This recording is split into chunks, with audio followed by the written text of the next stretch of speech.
ইরানের হাতে রয়েছে 10টি পারমাণবিক বোমা। অবাক হচ্ছেন? সত্যিই 10টি পারমাণবিক বোমা রয়েছে খামিনির হাতে। আন্তর্জাতিক পরমাণু পর্যবেক্ষকদের হিসাব এমনটি বলছে, যে পরিসংখ্যান বিশ্ব রাজনীতিতে নতুন করে চাঞ্চল্য সৃষ্টি করেছে।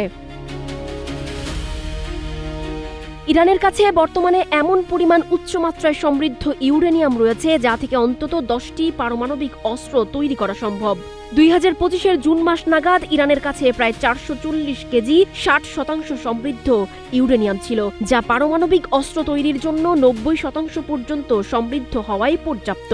IAEA এর মহাপরিচালক রাফায়েল গ্রসি সতর্ক করে বলছেন, এই পরিমাণ উপাদান আরো সমৃদ্ধ করা হলে তা একাধিক বোমার জন্য যথেষ্ট হতে পারে। জীবন অবাক না করলে কে করবে? 28% মিল্ক ফ্যাটের অবাক করার সাথে ফ্রেশ মিল্ক পাউডার। জীবন অবাক করুক প্রতিদিন।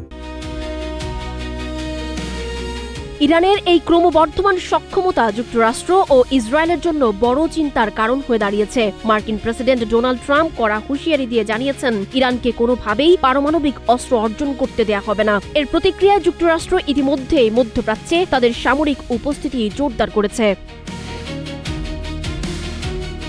ইউরেনিয়াম মজুদ থাকলেও ইরান কি আসলেই বোমা বানিয়ে ফেলেছে? বিশ্লেষকদের মতে, অস্ত্রমানের ইউরেনিয়াম থাকা আর কার্যকর বোমা বানানো এক বিষয় নয়, কেননা একটি পূর্ণাঙ্গ ওয়ারহেড তৈরির জন্য প্রয়োজন নিখুঁত ডিজাইন, মিনিয়াচারাইজেশন প্রযুক্তি, কার্যকর ডেলিভারি সিস্টেম।